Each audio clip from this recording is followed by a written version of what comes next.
libro de Nehemías y ya hoy es el último sermón, la última predicación de este libro. Y quiero que me acompañe a Nehemías capítulo 13. Nehemías capítulo 13. Vamos a leer los primeros versículos.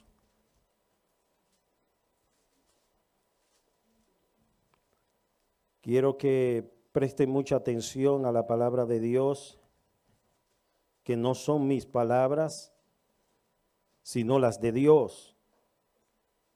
Pues toda la escritura es inspirada por Dios y útil para enseñar, para corregir, para instruir en justicia, a fin de que el hombre de Dios sea perfecto, enteramente preparado para toda buena obra.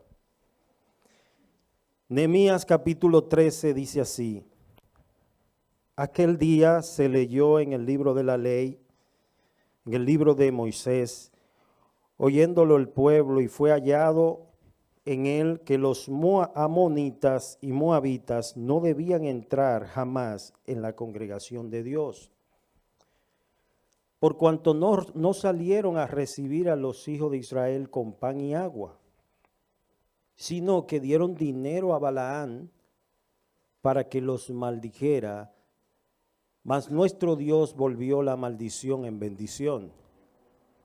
Cuando oyeron pues la ley, separaron de Israel todos los mezclados con extranjeros. Amén. Señor, gracias por tu palabra. Gracias, Señor, porque tu palabra es vida, es pan, es alimento para el alma. Y queremos pedirte, Señor, que tú uses en este día tu palabra, Señor, para animar, para fortalecer, para traer compungimiento de corazón y para que otros puedan escuchar tu evangelio y ser salvos. En el nombre de Jesús. Amén. Muchos me han preguntado por qué debemos predicar de toda la Biblia y no solamente de los 4 evangelios, Mateo, Marcos, Lucas y Juan. Definitivamente Dios ha dejado su palabra. La Biblia es la voz autorizada de Dios. Dios nos ha dejado su palabra como lámpara a nuestros pies y como lumbrera a nuestro camino. Y hay 2 razones principales por las que nosotros debemos enseñar todo el consejo de Dios, todo lo que Dios ha dicho.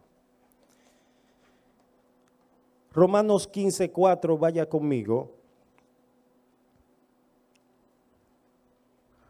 Dice Romanos 15:4, porque las cosas que se escribieron antes para nuestra enseñanza se escribieron, a fin de que por la paciencia y consolación de las Escrituras tengamos esperanza. Todo lo que Dios ha dicho es para nuestra enseñanza. Nada es de desecharse. 1 Corintios 10:11, busque esta cita, refiriéndose a las cosas que vivieron los del pueblo de Israel. El Señor dice: y estas cosas les acontecieron como ejemplo, y están escritas, ¿para qué? Para amonestarnos a nosotros, a quienes han alcanzado los fines de los siglos. Así que, y hace una advertencia, el que piense estar firme, mire que no caiga. Cuando nosotros hablamos de Nehemías, y es lo que hemos visto en todo este estudio, la semana pasada vimos cómo el pueblo se humilla, confiesa su pecado, hace un voto delante de Dios, pero qué gran desilusión, qué gran desilusión. Dios es un Dios de pacto y Dios es fiel a su pacto, pero cada vez que el hombre hace acuerdos, el mismo hombre los rompe.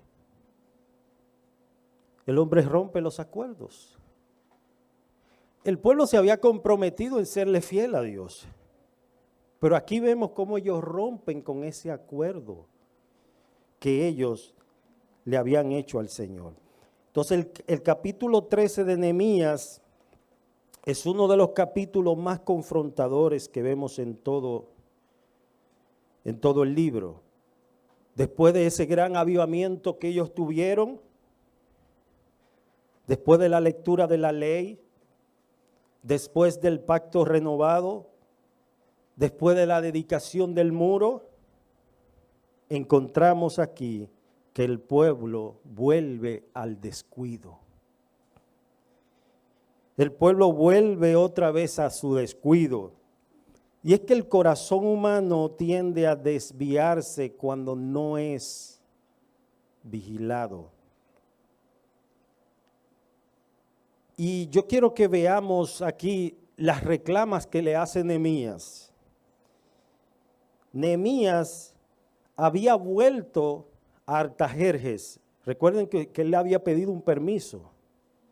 Entonces él había regresado nuevamente. Y en ese momento que él regresó, cuando él volvió, encontró el desenfreno. Vamos a ver los versículos 4 y 9. ¿Qué vemos allí? Y antes de esto, el sacerdote Eliasib, siendo jefe de la cámara de la casa de nuestro Dios, había emparentado con Tobías y le había hecho una gran cámara en la cual guardaban antes las ofrendas, el incienso, los utensilios, el diezmo, el grano, el vino y el aceite. Y dice que allí él había hecho una gran cámara. Eliasib, quien era uno de los encargados, sumo sacerdote, le había dado una habitación en el templo a Tobías, quien era uno de los principales enemigos de la obra.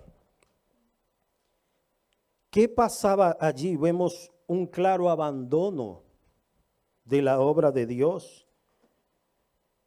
Versículo 10 al 14 dice: encontré asimismo que las porciones para los levitas no les habían sido dadas, y que los levitas y cantores que hacían el servicio habían huido cada uno a su heredad. Entonces reprendí a los oficiales y dije: ¿por qué está la casa de Dios abandonada? ¿Por qué la casa de Dios está abandonada? Los levitas que estaban al servicio de la obra de Dios habían abandonado su servicio porque el pueblo dejó de darle lo necesario para su sustento. Y esto los llevó a que ellos tuvieran que abandonar la obra. Ahora bien, en una sola palabra pudiéramos definir el cuadro que estamos viendo aquí. Y es la palabra abandono. Ellos habían abandonado lo de Dios. Y se habían comprometido, habían dejado a un lado el compromiso con Dios para comprometerse con el pecado. La indiferencia espiritual comienza cuando nosotros dejamos de poner primero la obra del Señor y ponemos nuestros propios intereses. Vemos en el versículo 11 cómo Nehemías reprende a los oficiales y les dice: ¿por qué está la casa de Dios abandonada? Y los reuní y los puse en sus puestos. ¿No le parece muy familiar esta escena? A lo que hizo Jesús cuando entró en el templo. ¿Cómo Jesús se encontró en el templo que habían montado una especie de mercado? Vendiendo palomas, estaban los cambistas. Cómo Jesús tomó la mesa, tomó un látigo y echó fuera a aquellos que estaban comercializando dentro del templo y les dice: mi casa será llamada casa de oración, y ustedes la han convertido en cuevas de ladrones. Pero no solo esto, vaya al versículo 15. El pueblo había profanado el día del Señor. Versículo 15. En aquellos días vi en Judá algunos que pisaban en lagares en el día de reposo y que acarreaban haces y cargaban asnos con vino y también uvas de higos y toda suerte de carga, y que traían a Jerusalén en día de reposo. Y dice: y los amonesté cerca del día en que vendían las provisiones. ¿Qué estaba pasando aquí?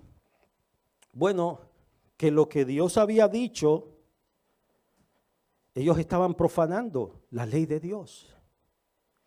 Y Nehemías no podía quedarse de brazos cruzados, no podía hacerse el indiferente.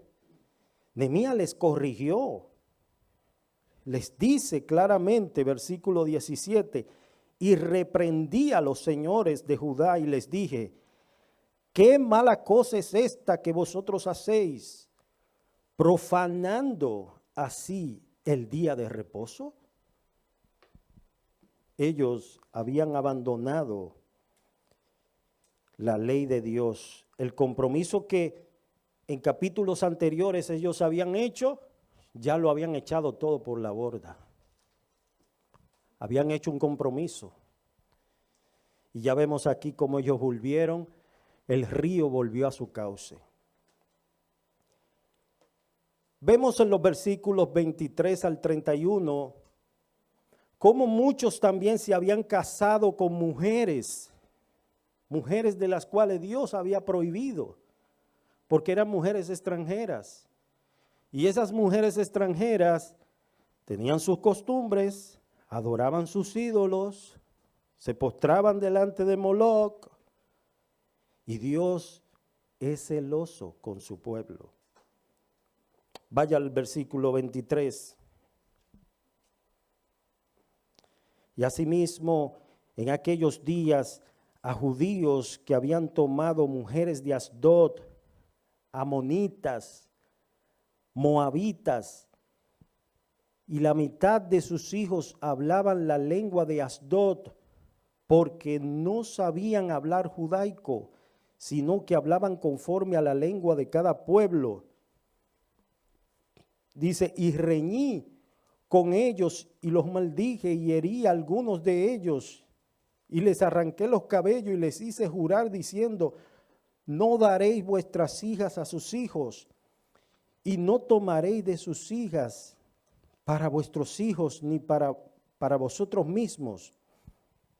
Versículo 26. ¿No pecó por esto Salomón, rey de Israel? Bien que en muchas naciones no hubo rey como él, que era amado de su Dios, y Dios lo había puesto por rey sobre todo Israel. Y aún a él le hicieron pecar las mujeres extranjeras. El ejemplo fue Salomón. Como Salomón, siendo rey, dice que buscó mujeres extranjeras, las cuales él amó y se entregó a ellas. Y dice la Biblia textualmente que sus mujeres desviaron su corazón hacia los ídolos. Vemos un hombre con tanta sabiduría como Salomón, luego postrarse delante de Moloc. Qué terrible hasta dónde puede llegar el ser humano. Entonces vemos aquí cómo Nehemías comienza a hacer una reforma.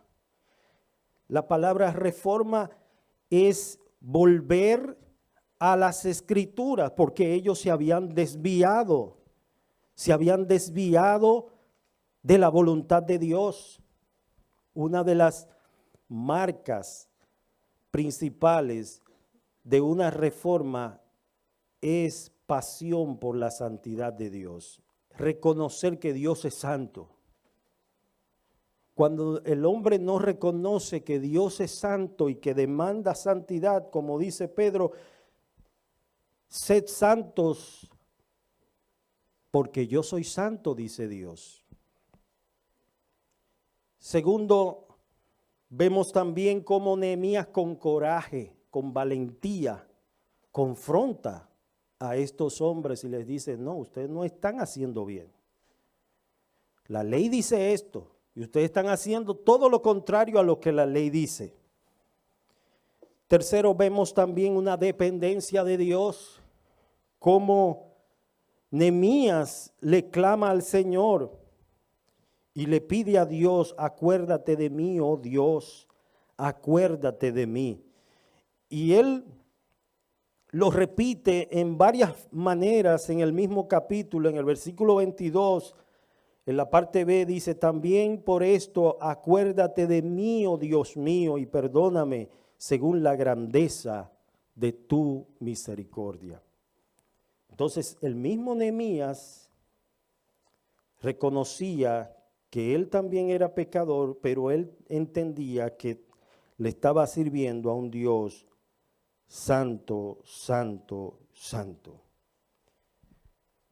Y aquí nos dice que la verdadera santidad es activa, es dinámica, no es pasiva, no es estática. Debemos despojarnos diligentemente de todo aquello que intenta interponernos entre Dios y nosotros, es decir, quitar todo impedimento. ¿Qué te impide? ¿Qué está obstaculizando tu relación con el Señor? Quítalo y arráncalo de raíz. Es lo que le está diciendo el Señor a su pueblo, porque había muchas cosas que estaban impidiendo esa relación fluida entre Dios y su pueblo. Lo único que interrumpe esa relación fluida entre Dios y su pueblo es el pecado. Es el pecado. Quiero abrir un paréntesis. Se cuenta de un señor que había vendido su casa. Y él le vendió su casa a alguien que le gustaba y se la vendió a buen precio. Le dijo, mira, yo te vendo mi casa, mira el patio que tiene tan grande, mira, tiene 3 baños, tiene 4 habitaciones. Era una casa grande, cómoda y estaba ubicada en un buen lugar. Pero le dijo, mira, lo único que yo no te vendo de esta casa, y que yo quiero que lo establezcamos claro en el contrato. Yo te voy a vender todo, pero lo único que yo no comprometo es ese clavito, un clavo que había en la pared. El hombre se echa a reír. Oye, pensaba que era una chanza. Un clavo, sí, ese clavo. Eso es lo único que yo no te vendo. Ese clavo es mío. El hombre, yo no le doy mente a eso, es un clavito. Pues sucede que hicieron el contrato, firmaron todo el acuerdo y en el contrato estaba estipulado, el contrato de venta, de que ese clavo no le pertenecía, que la casa era de él, pero ese clavo no le pertenecía. ¿Usted está de acuerdo? Correcto, estoy de acuerdo. O el hombre compra su casa, se muda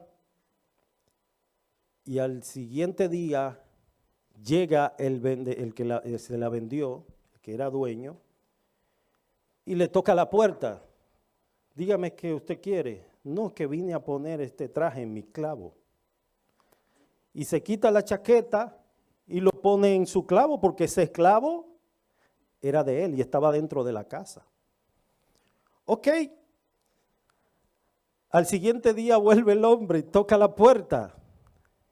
¿Qué usted quiere? No, que vine a poner este sombrero en mi clavo. Ya el hombre se estaba incomodando. Óyeme, este hombre me está importunando la paciencia, me está llenando esto de ropa. Y en una le dice, mire que usted no puede estar trayendo y tocándome la puerta siempre y trayéndome toda esa ropa. Y él le dijo, no, lo que pasa es que hicimos un contrato.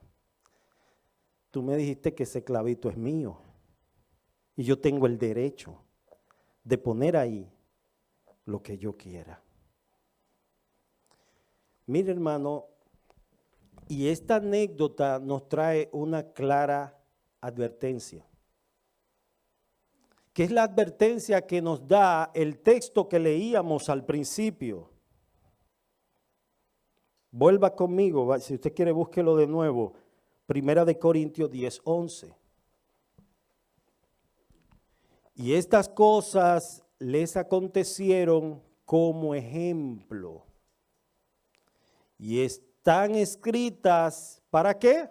Para amonestarnos a nosotros, a fin de que por la paciencia y consolación, dice, amonestarnos a nosotros quienes han alcanzado los fines de los siglos. Así que, viene la advertencia, el que piense estar firme, mire que no caiga. ¿Qué había pasado con este hombre que ignoró las consecuencias que podría traer esa concesión, el conceder ese permiso? Él ignoró de hasta dónde podía llegar esto. Y ahora esto le estaba causando un gran problema, pero ya él había firmado un contrato. Y ya el dueño de la casa se sentía en derecho de venir y entrar a cualquier hora porque había algo dentro que le pertenecía. Yo quiero que me sigan la historia, pero la idea es que el Espíritu Santo abra tu mente y tu corazón y traiga una clara enseñanza a tu vida. El que piense estar firme, mire que no caiga. Es una advertencia que hace el Señor. ¿Por qué?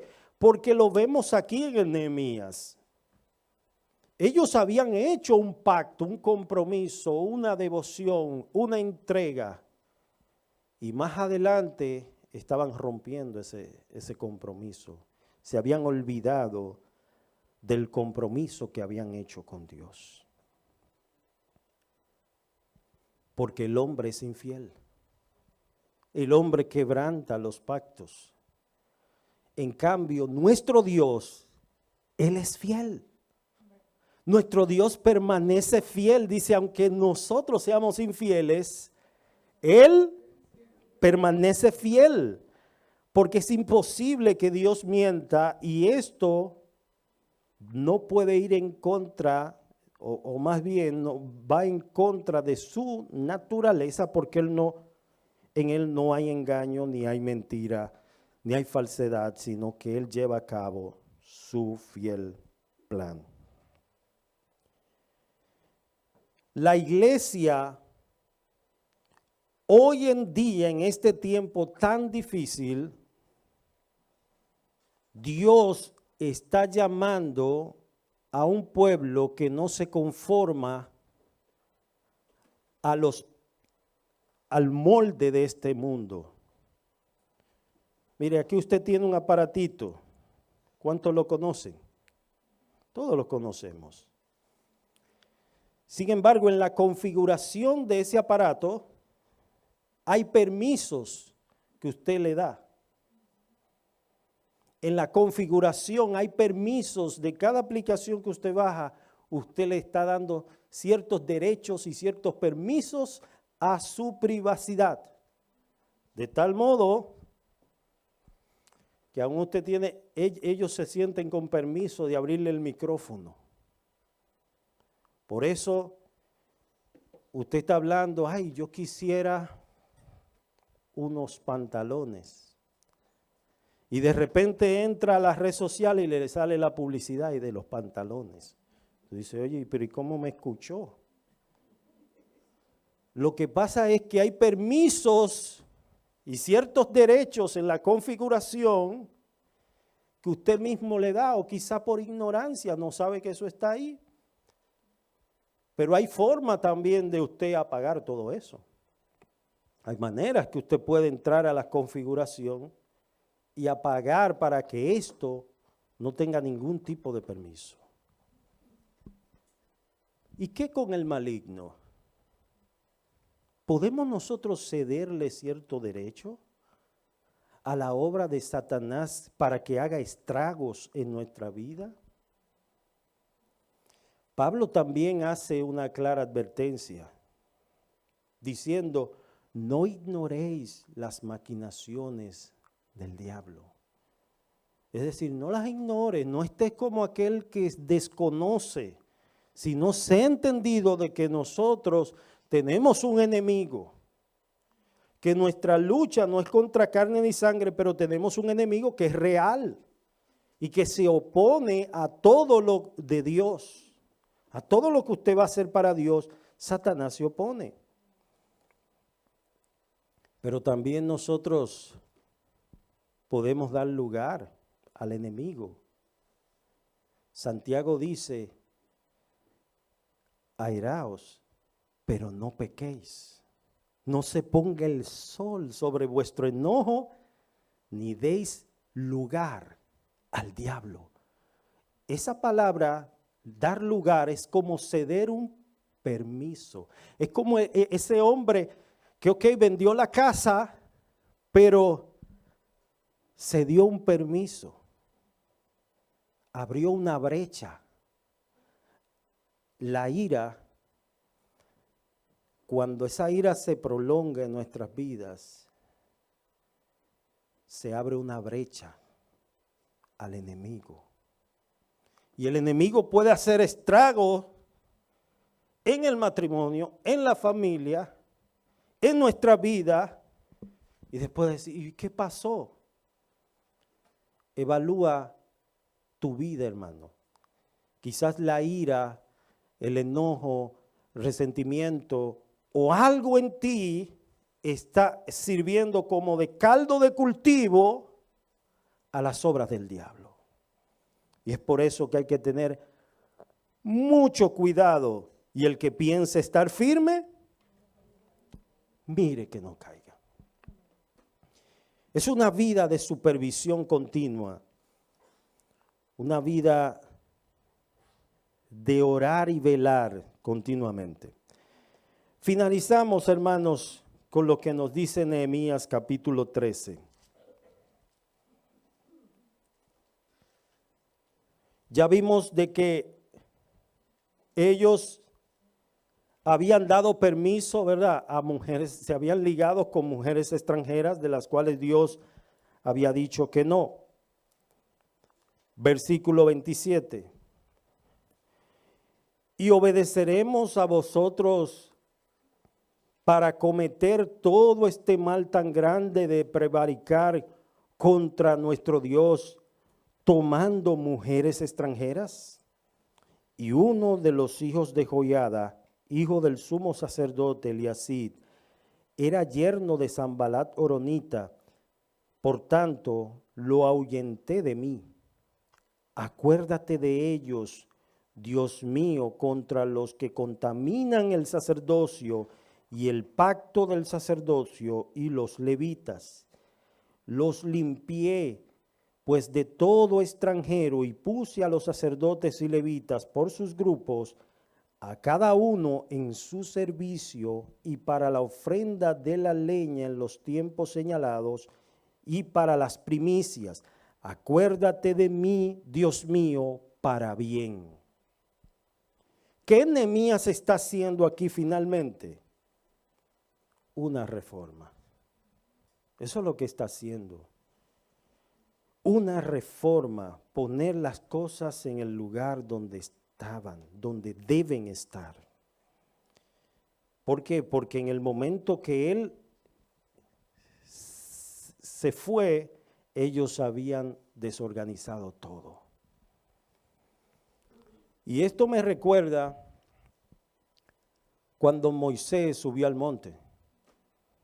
¿Verdad? Moisés subió al monte, le había dado ciertas instrucciones al pueblo, deja a Aarón. Aarón muestra de un líder complaciente.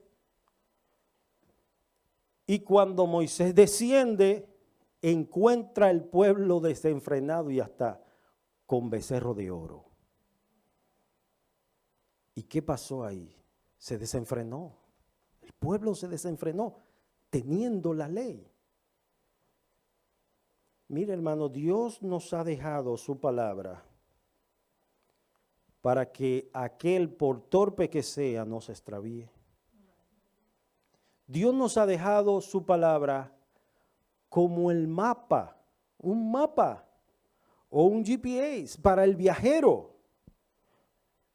Que si usted se lleva de lo que Dios dice, porque Dios es más sabio, si usted se lleva de lo que Dios dice, eso le garantiza una vida victoriosa en Cristo. Ahora, si hacemos las cosas a nuestra manera y no a la manera de Dios, entonces vamos a cosechar las consecuencias del desvío. Hombres que se desviaron cosecharon las consecuencias. Salomón se desvió, el pueblo de Israel se desvió, cosecharon las consecuencias. En un momento el corazón de Pedro, aquel que días antes había recibido una revelación de lo alto diciendo, tú eres el Cristo, el Hijo de Dios viviente. Ahora Pedro se encuentra luego posteriormente negando al Señor. ¿Tú eres acaso uno de ellos? No lo soy. Sonó el despertador. Sonó el despertador despertando también su conciencia. La advertencia es clara, hermanos. No seamos pretenciosos o como aquellos que se creen, ¿verdad?, súper espirituales, decir, no importa lo que pase, yo no voy a caer. El Señor vuelve y reitera y dice, el que piense estar firme, mire que no caiga. Aquellos hombres que se mantuvieron fieles al Señor, no fue por su propia fuerza. No fue por su capacidad mental o su propia sabiduría.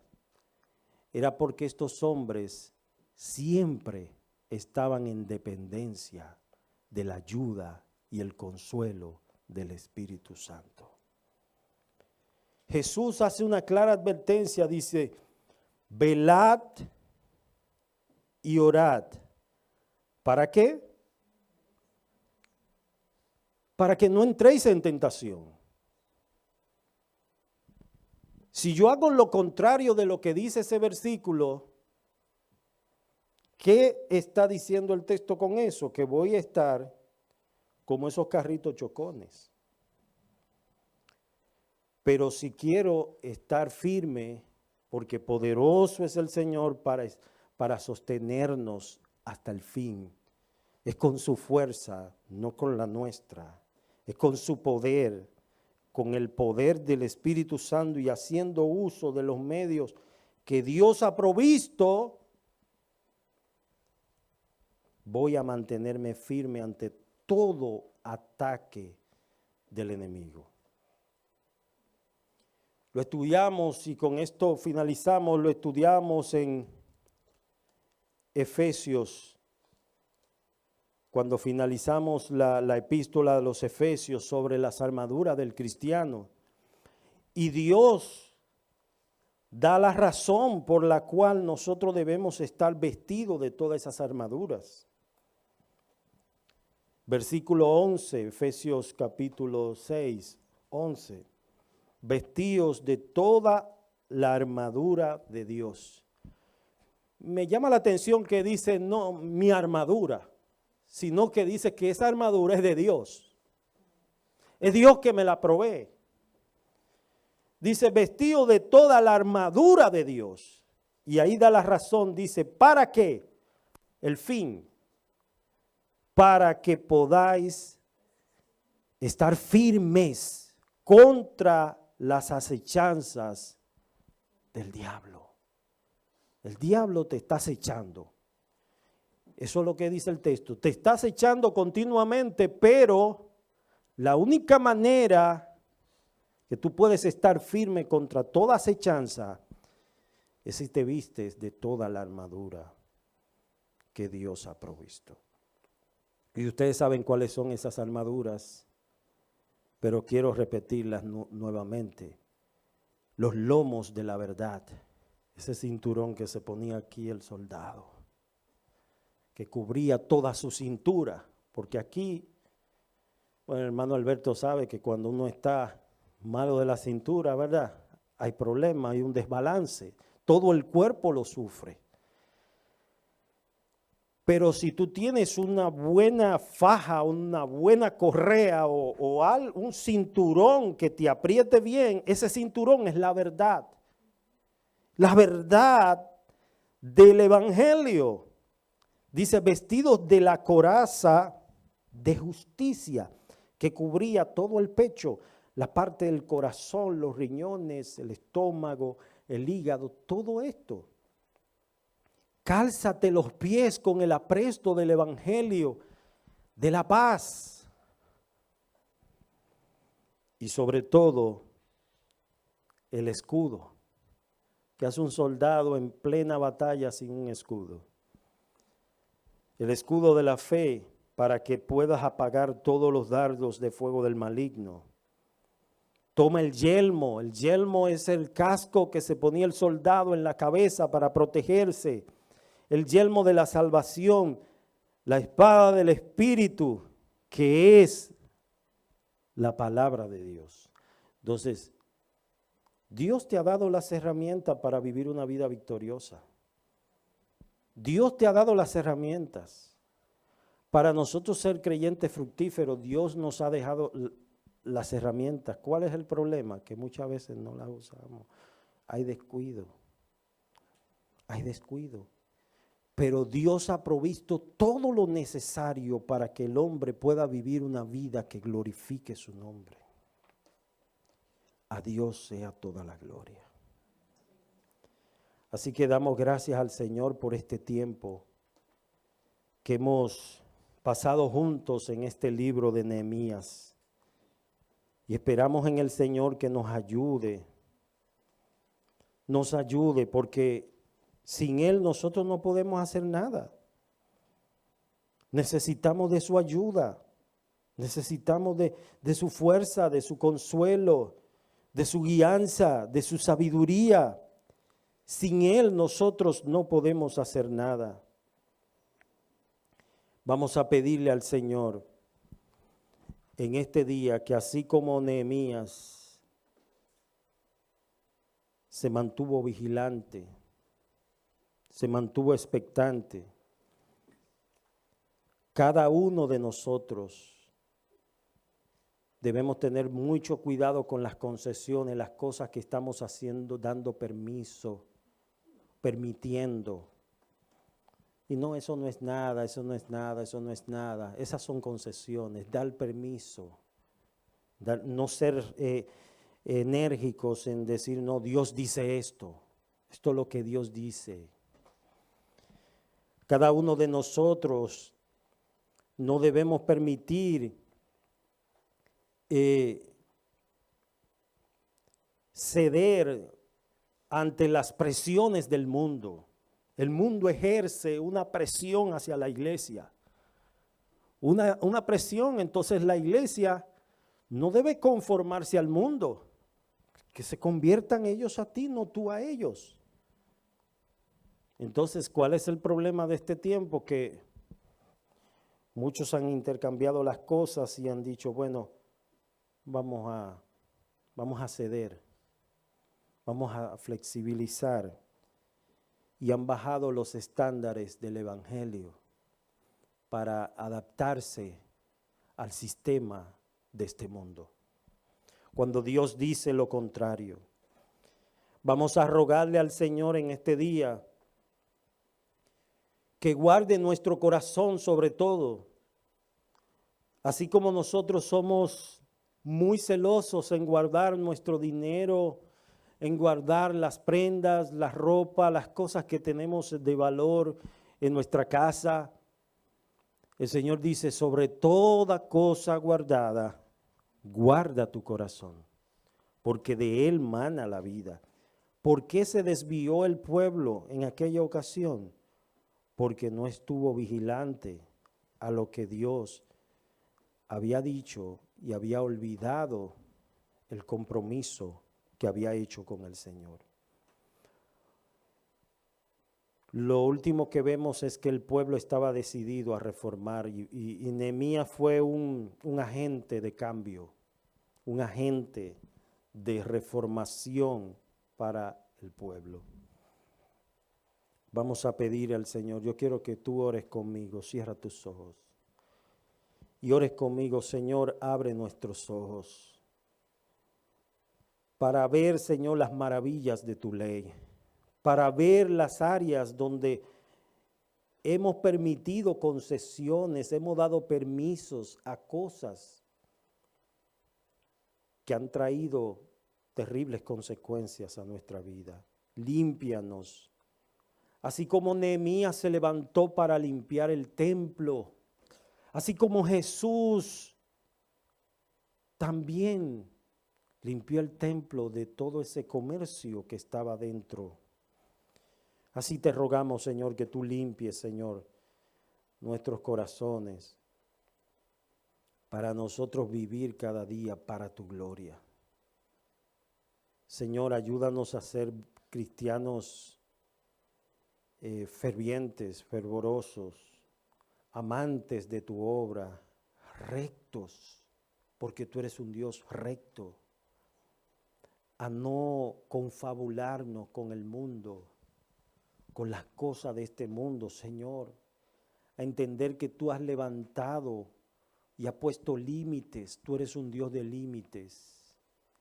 Líbranos, Señor, de toda presión que está ejerciendo el mundo para no caer, Señor, como muchas personas han caído presas del sistema de este mundo. Dios, te rogamos, Señor, que tú restaures nuestro amor por tu palabra. Restaura nuestro amor por tu palabra, por tener más tiempo, más dedicación, más consagración a tu palabra, para escuchar tu voz, para meditar en tus mandatos, para orar en familia, que en cada hogar, Señor, levantemos el altar familiar y que oremos juntos, los esposos oren juntos con los hijos, oren en casa, oren en la calle, oren en el trabajo, oren en todo lugar, pero tengamos una mente de oración.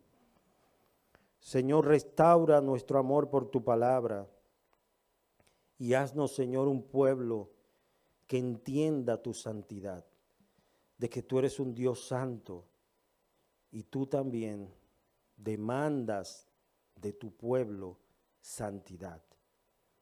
Ayúdanos, Señor, que esto no es un juego, que esto no se puede tomar a la ligera, que tú eres un Dios que merece ser adorado con respeto, con reverencia, con amor, con dedicación, con fidelidad. Señor, ayúdanos, pues estas cosas se escribieron para nosotros, para nuestra enseñanza. Y líbranos, Señor, de repetir estos mismos errores, de caer, Señor, en las mismas cosas que ellos también cayeron. Y ayúdanos, Señor, a estar siempre en vigilancia, vigilante. Nunca pensar, eso no me va a pasar, yo no voy a caer o yo no voy a pasar. No podemos, cualquiera. Satanás no respeta rango, no respeta posición, que tú seas pastor, que tú seas obispo, que tú seas lo que sea. Señor, guárdanos, guarda nuestro corazón y líbranos del mal. En el nombre de Jesús. Amén. Vamos a dejar la persona que tiene la alabanza. Dios le bendiga, hermanos.